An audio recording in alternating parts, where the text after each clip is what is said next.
Hello everyone, আসসালামু আলাইকুম। সবাই কেমন আছেন? আশা করি সবাই ভালো আছেন। আমরা আলহামদুলিল্লাহ ভালো আছি। তো আজকে একটা ডেজার্ট রেসিপি নিয়ে আপনাদের মাঝে হাজির হয়ে গেলাম।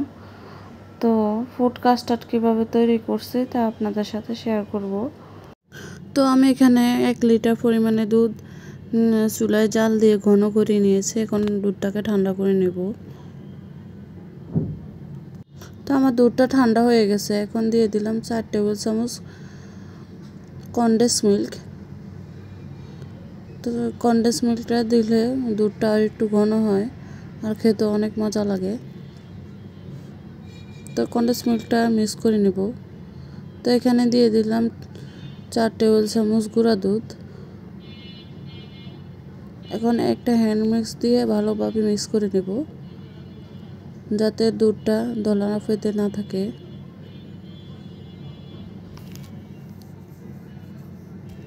তো আমার মিক্স করা হয়ে গেছে। তো এখানে দিয়ে দিলাম 4 টেবিল চামচ চিনি। তো এখানে আমি কনডেন্স মিল্ক দিয়েছি, এই জন্য একটু চিনির পরিমাণটা একটু কম দিয়েছি। তো এখানে দিয়ে দেব 4 টেবিল চামচ কাস্টার্ড পাউডার।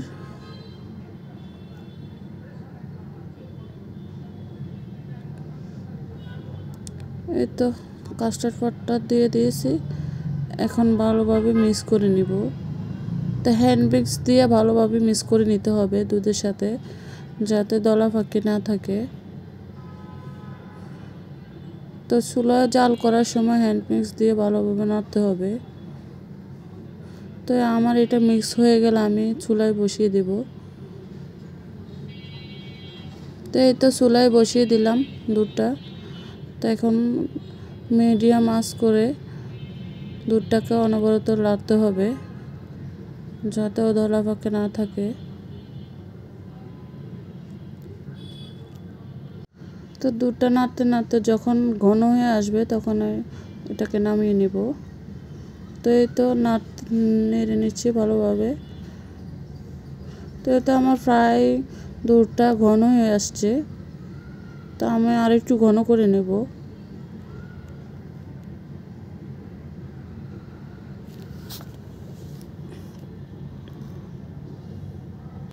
এই তো আমার কাস্টার্ড মিশ্রণটা ঘন হয়ে গেছে। তো এবার নামিয়ে ঠান্ডা করে নেব। তো ঠান্ডা করার সময় ভালোভাবে নেড়ে নেড়ে ঠান্ডা করতে হবে। এই তো আপনাদের দেখিয়ে দিচ্ছি কতটুকু ঘন হলে এই মিশ্রণটা নামিয়ে নিতে হবে।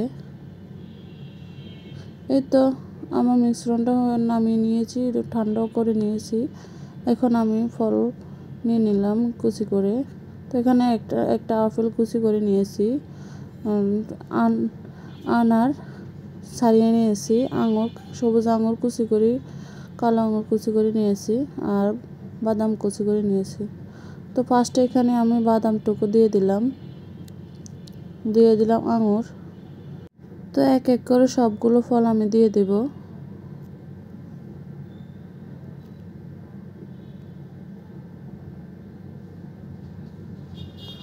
এই তো সবগুলো ফল দিয়ে দিলাম।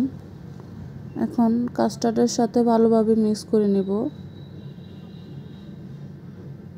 এই তো ভালোভাবে মিক্স করে নিয়েছি। তো এটাকে ঠান্ডা করে নেব ফ্রিজে রেখে। এই তো ঠান্ডা করা হয়ে গেছে। এখন আমি পরিবেশন করার জন্য নামিয়ে নিয়েছি। তো এখন আমি এটাকে পরিবেশন করে নেব। তো আমার এই কাস্টার্ড রেসিপিটা আপনাদের কাছে কেমন লেগেছে অবশ্যই কমেন্টস করে জানাবেন, আর লাইক শেয়ার সাবস্ক্রাইব করে পাশে থাকবেন। আজ তাহলে এ পর্যন্ত। সবাই ভালো থাকবেন, সুস্থ থাকবেন। আল্লাহ হাফেজ।